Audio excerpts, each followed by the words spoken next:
Hello everyone, how are you doing? This is MD Tech here with another quick tutorial. In today's tutorial, I'm going to show you guys how to resolve the Windows 10 or Windows 11 error message 0xc00000001 or 0xc0000021a that your PC couldn't start correctly.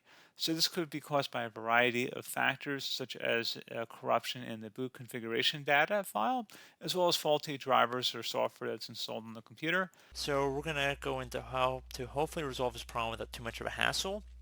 Now, I would suggest if you're unable to boot into Windows and get to different troubleshooting options here. So if you do perform a hard power off 3 times in a row, so basically holding down your power button and then letting your computer turn off and then turn it back on again, turn it off, turn it on again 3 times in a row, you should hopefully be able to launch these options. If not, you can use the Windows 10 Media Creation tool and download a bootable Windows 10 DVD, CD, USB flash drive, and then instead of clicking on install now, so once you go through the Windows installation process, instead of installing Windows, you want to left click on the bottom left corner of one of the first prompts and that says repair my computer.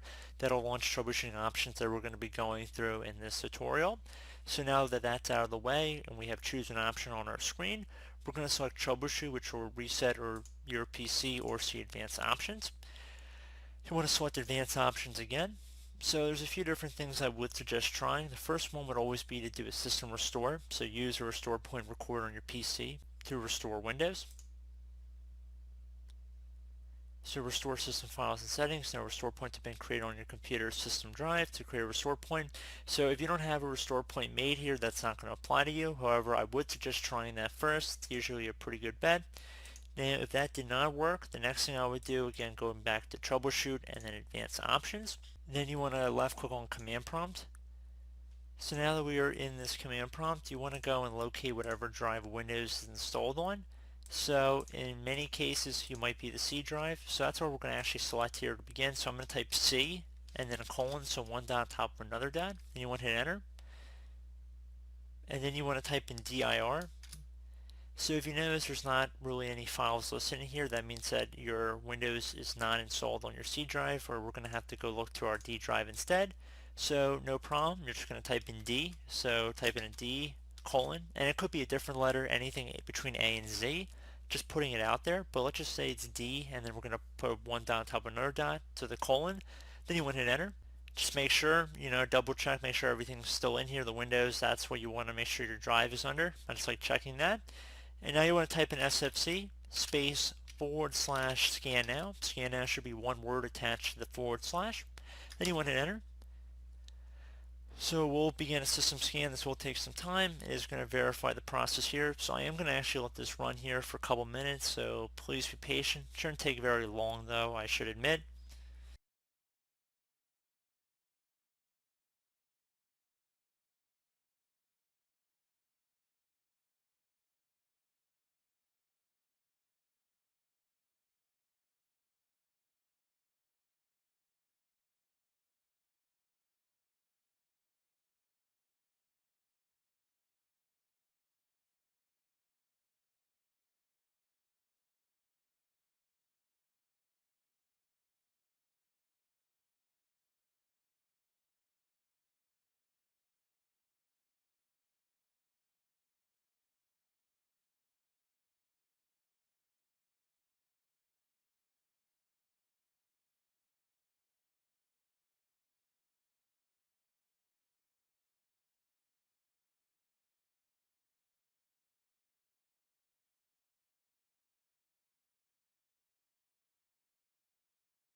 So it might say Windows Resource Protection cannot perform the requested operation. There's a couple different reasons you might get that, but again, I would still try running an SFC scan now.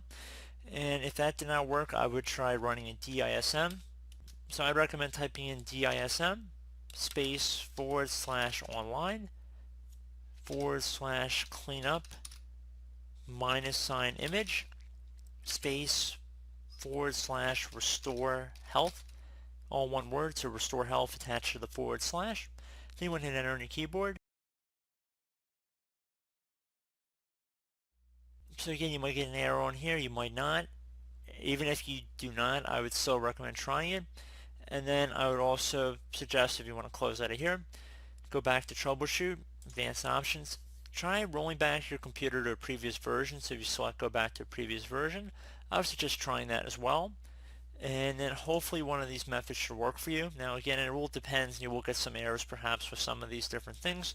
I will include some information in the description of the tutorial you guys can try, just so you guys can visually see it as well as what you saw in the video. And I do hope this brief tutorial was able to help you guys out. And as always, thank you for watching, and I do look forward to catching you all in the next tutorial. Goodbye.